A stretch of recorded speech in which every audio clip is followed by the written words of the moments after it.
I watched her walk down the aisle on my phone screen, wearing a dress I once imagined unzipping with shaking hands, marrying a man whose watch cost more than everything I owned. I thought that would be the end of her story in my life. I was wrong. I'm not proud of how long it took me to see the truth, but love does that to a man. It blinds you gently, like fog rolling in instead of a sudden blackout. When I met her, I was working late nights and early mornings, building a small software consulting business out of a cramped apartment that smelled like instant noodles and burnt coffee.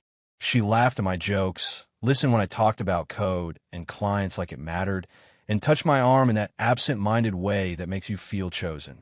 I thought I was lucky. I thought she was different. We dated for 3 years. 3 years of promises whispered in bed, of talking about the future like it was already booked. Marriage one day, kids after things stabilize, a house when the business really takes off. She said she believed in me. I believed in us. When she complained about my long hours, I adjusted. When she said she needed more attention, I tried. When she said she felt lonely, I blamed myself. That's the thing about men who are building something from nothing. We assume every crack is our fault. The cheating came out the way it usually does, accidentally, cruelly, without drama or warning music. I borrowed her laptop because mine had crashed mid-project. An email notification popped up while I was downloading a file. A hotel confirmation. 2 names. Her name and another man's. I remember staring at the screen, trying to rationalize it like maybe it was a work trip, maybe a friend used her card, maybe I was misunderstanding something obvious. But when I opened the email thread, there was no room left for denial. Messages full of affection, jokes I'd never heard, plans that didn't include me at all. She didn't even cry when I confronted her. That hurt more than the cheating. She just looked tired, like I'd asked her to explain a math problem she'd already solved. She said she loved me as a person, but she was ready for a different life. She said he was stable, successful, connected. She said she didn't want to struggle anymore. And then she said the line that still echoes in my head.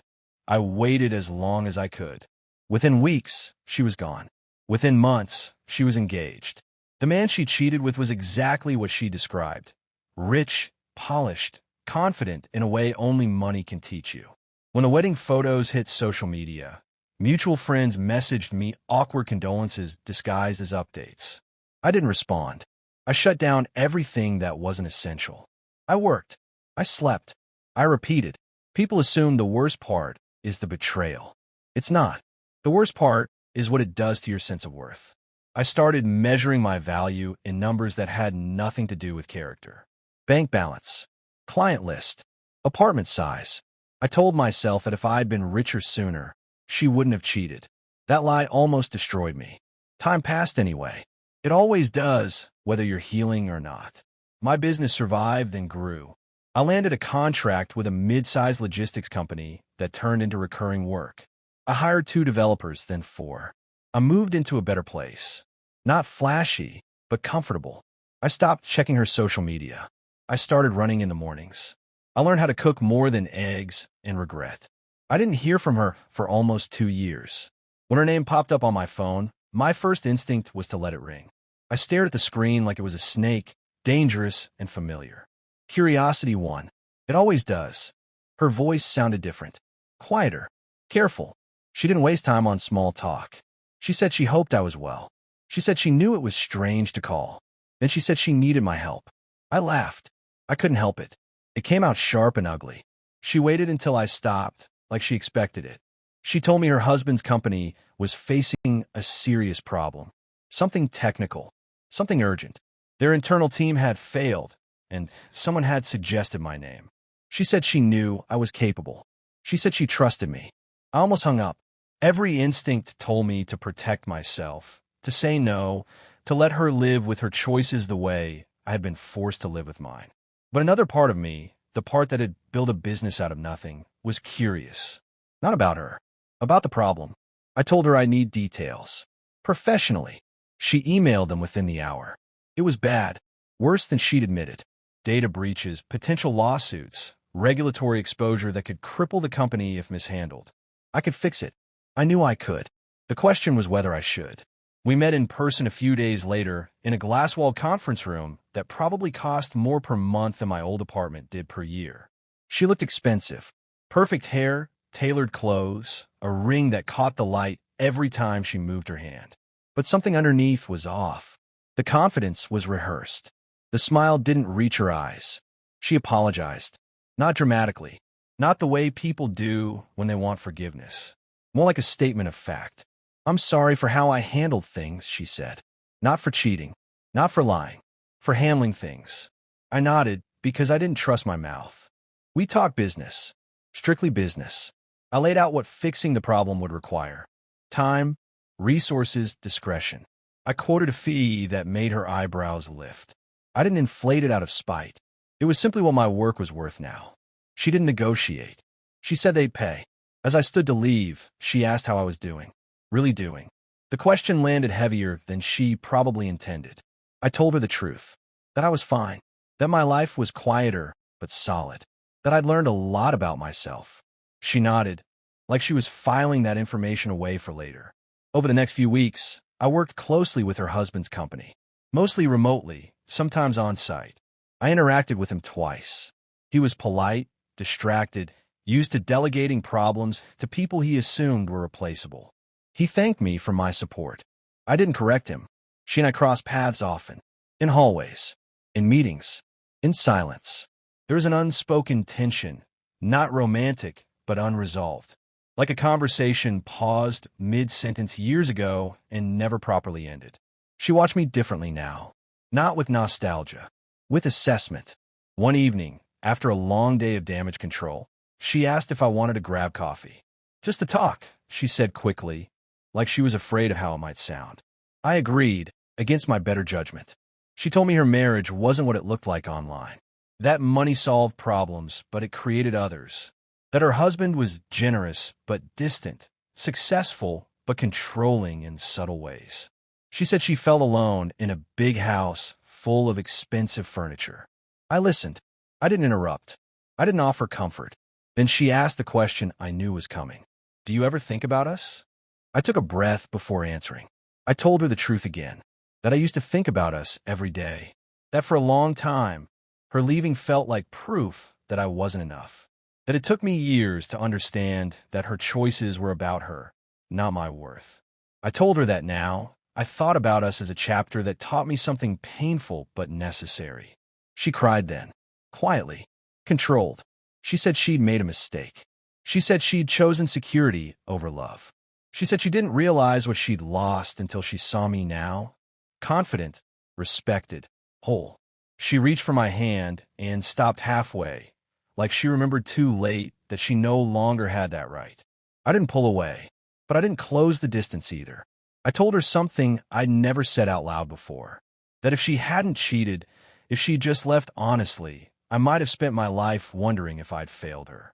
But because she betrayed me, I was forced to rebuild myself without her approval. And that rebuild had changed me in ways I wouldn't trade for anything. The project ended successfully. The crisis was contained. Lawsuits avoided. The company stabilized. I sent my final invoice. They paid within 24 hours. On my last day on site, she met me in the lobby. She asked if this was goodbye. I told her it was. I wished her well. Genuinely. Not because I forgave everything, but because I no longer carried it. She hugged me. Briefly.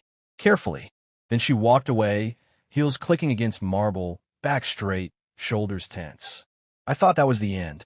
Again, I was wrong. 6 months later, she showed up at my office unannounced. No ring this time. No palistismide. Just her, standing in the doorway like someone who had run out of rehearsed lines. She told me she was getting divorced, that the money was tied up in legal battles, that her husband had frozen accounts, cut access, made it clear how conditional her comfort had always been. She didn't ask for money. That surprised me. She asked for advice. She said she didn't know who else to trust. The irony wasn't lost on either of us. I told her what I would have told any client or friend.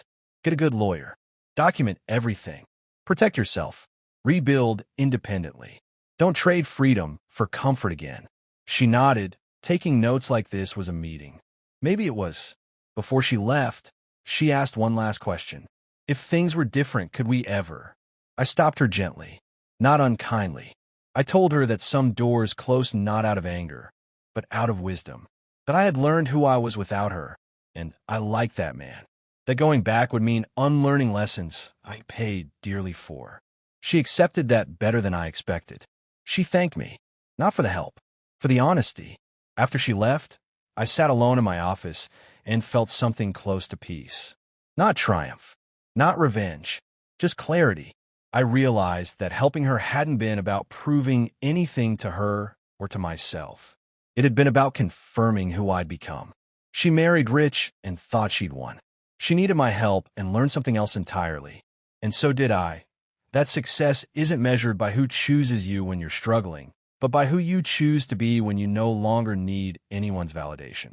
After she walked out of my office that day, I didn't chase the feeling the way I used to.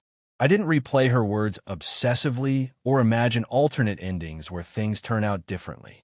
Instead, I locked the door, sat back in my chair, and stared at the city through the glass window until the sun dipped low enough to turn everything gold.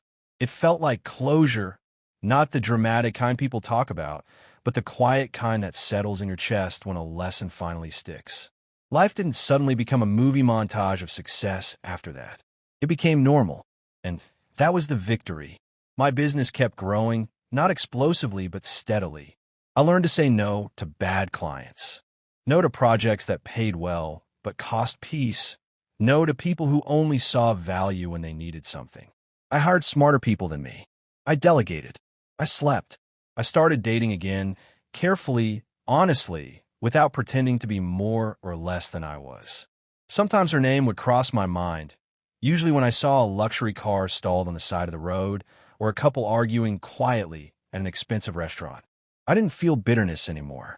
I felt understanding. Money amplifies who you already are. It doesn't replace character. It doesn't heal insecurity. It just gives it better furniture. About a year after her divorce finalized, she emailed me. No urgency, no crisis. Just a short message saying she hoped I was well and that she was starting over, really starting this time.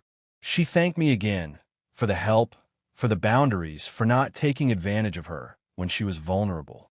She said that it changed how she saw herself and what she expected from others. I replied with a polite, kind response. I wished her strength. Nothing more, nothing less. When I hit send, I realized something important. I no longer felt like the man who had been left. I felt like the man who had moved on. People ask me sometimes if I'd do it all again, if I'd still help someone who betrayed me. They expect a clever answer, something about revenge or karma. The truth is simpler. I helped because by the time she came back, helping her didn't cost me anything. I wasn't doing it for her. I was doing it because I finally trusted myself. If you're listening to this story and you're in the part where you feel replaced, humiliated, or left behind while someone else seems to win, let me tell you something I wish someone had told me sooner. Their win is not your loss unless you stop growing. Betrayal feels personal, but it's often just someone revealing who they are and what they value. Believe them, then build anyway. Don't rush your healing. Don't measure your worth by how quickly you bounce back or how successful you look on the outside. Measure it by how little you're willing to betray yourself just to keep someone who already chose differently. One day, you might get the call, the message, the knock on the door. The person who walked away may come back, not always for love, sometimes for help, sometimes for validation. When that day comes, the goal isn't to punish them. The goal is to be so solid in who you've become that their return doesn't shake you. I didn't get the girl. I didn't get revenge. I got something better. Self-respect, clarity, and a life that doesn't collapse when someone leaves. And if this story resonated with you, if you've ever been betrayed, underestimated, or left behind while someone else seemed to level up, stay with this channel. Subscribe, like, and share this story with someone who needs to hear it today. Your comeback doesn't need applause. It just needs consistency.